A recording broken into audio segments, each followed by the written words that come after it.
Attention gamers. Professor Rav here to drop a quick knowledge bomb for you. Pablo Picasso is a famous artist who created things like this, proving that hard drugs did in fact exist in the early 1900s, and one of his famous quotes was, "Good artists borrow, great artists steal." Well, if any of you watch my good friend Mr. 4 Fetish 4 Taco, you are probably thinking that I am a great artist today, because last week I saw this video where he talked about the benefits of exhausting enemies on ADCs so that they can't permanently staple you to your own fountain, and he did well in the video. So you know what I did?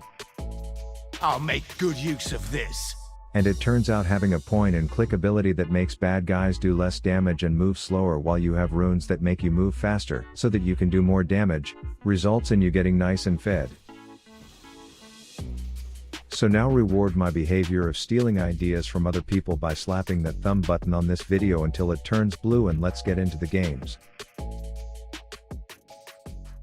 Don't forget, if you want to be able to tell mom or your friends or that douche on the football team that talks shit on nerds who play video games that you want a PC or $1,500 from watching them, there's a giveaway link in the description where you can enter for free. For runes you can go whatever main tree makes your nipples hard, because the only important thing to note for this strategy is to choose Nimbus Cloak to give you little bursts of excitement when you see bad guys getting exhausted. The game starts out with us against a lane that has tons of early game pressure, CC damage and base stats, as well as a Draven, so it could easily turn into one of those games where I hide behind my turret for the first 15 minutes and cry bloody murder until my jungler comes down. But my support sends Tyler a link to her OnlyFans and he shows some interest, so I follow up with a couple shoulder shots before hitting him with a quick flash and fatigue combo, which makes him decide between flashing and fountain. So round 1 of the exhaust experience results in a slap fest and some's being dropped like panties on prom night, but it's chill because the fine ass on that blonde fox still has hers, and she demonstrates this with a little human arson to nab first blood.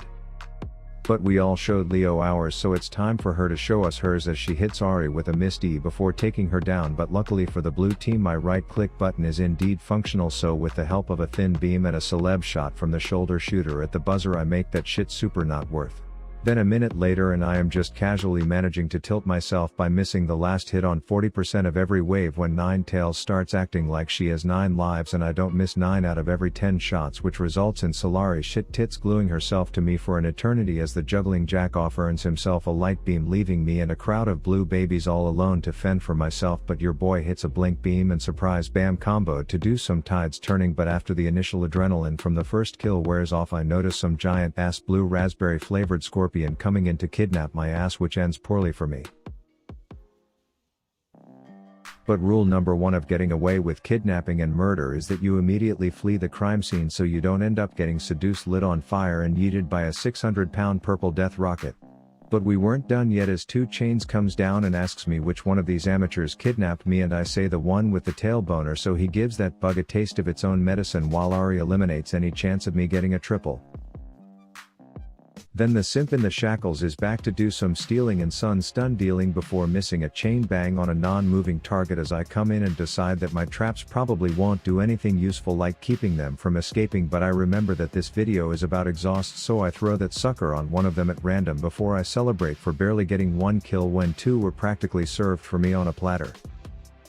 But right after I finish cashing in my tokens for some goodies, I notice that there is a classic case of the hard-stuck golden greed, so I ping to let Foxy Roxy know that I have the situation under control, and I back up my promise by shooting my abilities at absolutely nothing, but luckily 7 tiny wizards and a tier 2 turret are enough to save my lady. Turns out Tyler 1 stayed back to boast about being taller than his minions until they all die, so I send him back to Fountain where more will be spawning any second. Then I get word that some floating messiah has been spreading AIDS to my tiny hoodlums, and enrollment in the Blue Robe Academy is already low, so I ask my support to distract him with her tits, which works like a charm as a few roided up rockets earn me a quick 3 hundo. Back at bot and their team is practicing their synchronized skill shot missing as the fox checks if her charm works on girls too, and turns out it does until the shielded slut snaps out of it and flashes away, so I fire a giant missile at their base to let me know when she gets there. A few minutes later and it appears that giant scorpions will go to great lengths to kidnap slutty foxes, but he gets caught in the act and murdered, and then Draven gets some content for his day in the life of an ADC vlog. I then start to follow the fleeing Felicias until the flashes come out and some fat oak tree summons a giant willow wave to save the rest from the grave. And my team responds by rightfully pursuing an objective while I would rather go full flanky Frankie to catch a purple perv in the shrubs, so I long range open up his DMs for Ari to slide in with a very naughty pic to grab his attention long enough for us to slay. But he just can't get that picture out of his head, and like a possessed horned dog he flashes for that Fox's box, resulting in us promptly revoking his Baron buff privileges. Then Tyler 1 starts getting some momentum as a team fight breaks out in the forest, so I join in by first dealing with the horny soul sucker as my minigun is begging to come off the bench, but I silence all logical cries and press on before seeing Mr. Kidnap Me Carl coming in, but little does he know I bought myself a QSS that I don't use until it's entirely too late, causing me to waste my GA for no reason and die alone in front of a red buff that I know I will never get to see grow up now. But I show that I am a quick learner when 2 minutes later I actually remember to use it when floating Aladdin ults my support. Hashtag crushing it. Then we run top because the butt lickers of the bot lane are getting a little too comfortable around our statues as Ari hits a charm and Yasuo hits the fountain as I bring the right clicks to snort some coke powder off of dead Tyler 1's forehead to facilitate in my chase of the shielded Solari shitty titties to claim some more G's. A minute later and we are just casually running for our lives because we overextended like a pair of double jointed elbows, so I used my get out of jail free card before flashing away just to get rooted and CC'd for 14 years straight by a punching oak tree. And you probably think this is a hopeless fight, but the corpse campers are too busy getting aerial banged by the wind shitter, which gives me just enough time to stick some cocaine up my anus to run around and forget to use my minigun long enough to survive. And then since that wind shitter saved me in my time of need, I repay the favor by running away and pretending like I was never there as he gets cucked.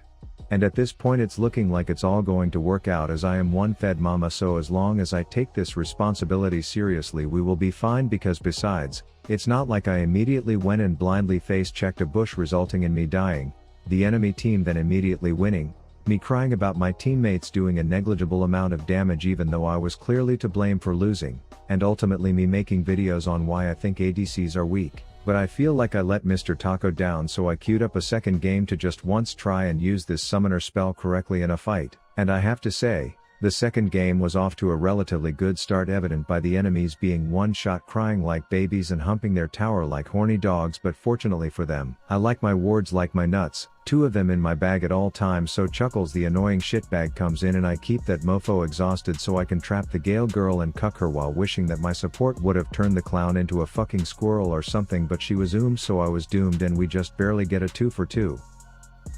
Then a minute later I have resumed my harassment on the albino cocaine addict, and you would be proud to know that I actually put a ward down, which was step 1, but I forgot step 2 where you actually look at your mini map, so we get ganked again as I pull a quick surprise you ain't getting shit jinx before Chuckles shows us that 2 camping clowns is greater than 1 and I totally make it out without a scratch.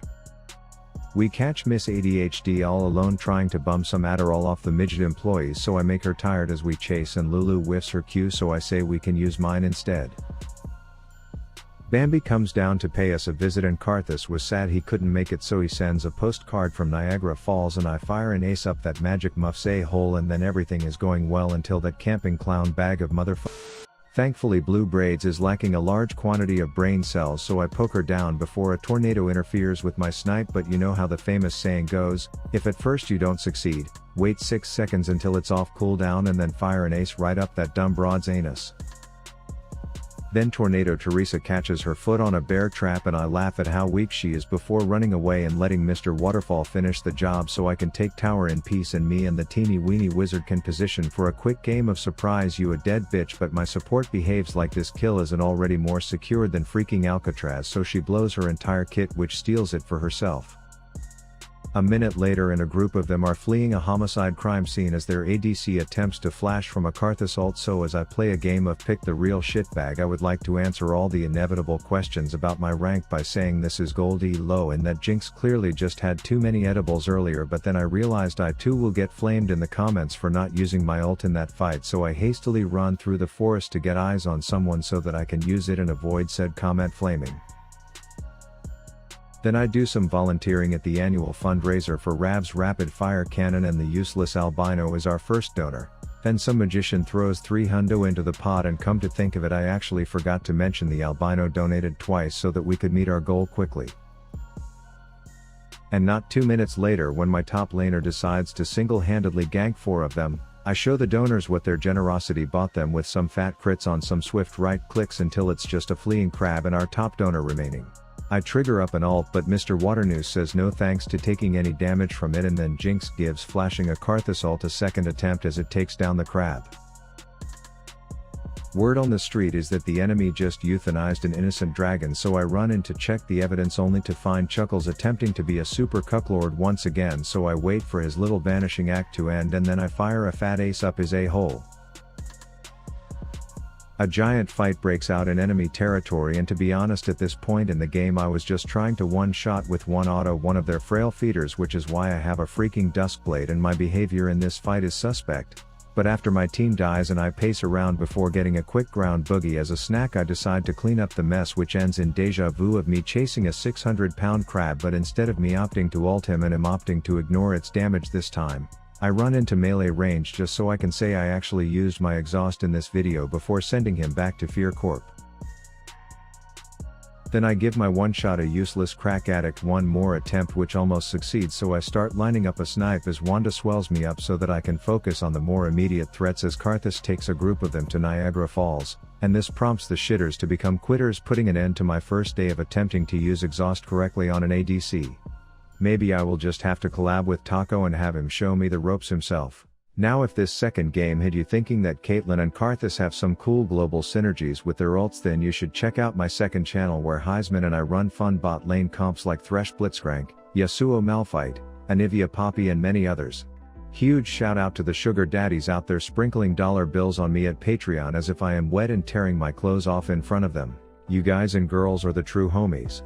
Let me know in the comments what you want to see in my next video, and don't forget to put your dog jerk your ween, buy my merch and brush your teeth tonight. Rav out.